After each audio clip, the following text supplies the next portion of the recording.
किताब रावण एक अपराजित योद्धा। चैप्टर है युद्ध भूमि। युद्ध का भयानक शोर थम गया है। मारो काटो की आवाज कहीं दूर तक भी सुनाई दे रही है। जो गाजे बाजे योद्धाओं का जोश बढ़ाने के लिए बजाए जा रहे थे वो अब एक और खामोशी से पड़े हुए हैं। अब उन्हें बजाने वाला भी कोई दिखाई नहीं दे रहा है। आकाश में सूर्य अपने वेग पर है, बावजूद इसके एक घनघोर सन्नाटा छाया हुआ है। धूल के गुबार ने पूरे आकाश मंडल को अपने आगोश में ले लिया है। इस गुबार में सूर्य भी मध्यम पड़ गया है और लंका के ऊपर एक अनचाहा अंधेरा छाया हुआ है, या कहें कि लंका का भविष्य भी अब अंधेरे की ओर बढ़ता ही नजर आ रहा है। प्रकृति खामोश है। दूर कहीं से महिलाओं के रोने बिलखने की आवाजें रुक रुक कर सुनाई दे रही है। सन्नाटा ऐसा बिखरा पड़ा है कि हवाओं के चलने की आवाज भी साफ सुनाई दे रही है।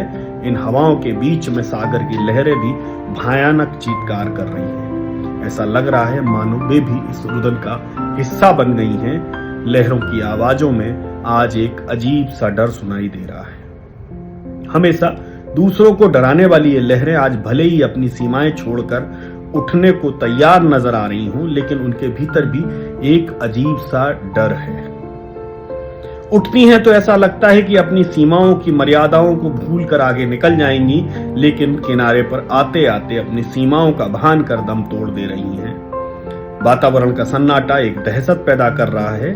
चारों ओर आसमान पर कील चील कौए मंडरा रहे हैं और युद्ध में घायल पड़े योद्धाओं के जीवित शरीरों तथा वीर गति को प्राप्त हो चुके रणबांकनों के शवों को नोचने में जुटे हुए हैं। युद्ध की विभीषिका क्या होती है, यह सब कुछ यहाँ नजर आ रहा है। इन अजीब सी खामोशियों के बीच एक जगह पर हलचल सुनाई दे रही है।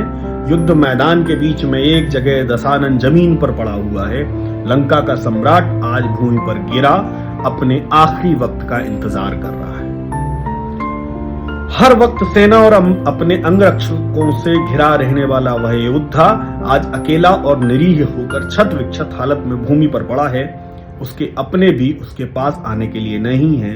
आएंगे भी कैसे? वे तो पहले ही दुनिया छोड़कर जा चुके हैं। वह सब अपनों को आग देने के बाद ही तो युद्ध भूमि में आया था। उसे मालूम था कि वह इस युद्ध का आखिरी योद्धा है और अपना सब कुछ गवा देने के बाद युद्ध में उतरने आ रहा है। उसके पास जीतकर वापस जाने के लिए कुछ भी शेष नहीं बचा था। आखिर जीतकर वह किस लंका पर राज्य करने जाएगा? उस लंका पर जिसमें उसने हर घर के भीतर मातम उड़ेल दिया है। उस लंका पर जिसके हर घर से चूड़ियों के तोड़े जाने की आवाजें सुनाई दे रही हैं। सुहाग उजड़ने के बाद का करुण रुदन सुनाई दे रहा है। क्या वह ऐसी लंका का साम्राज्य भोगना चाहेगा? लंका के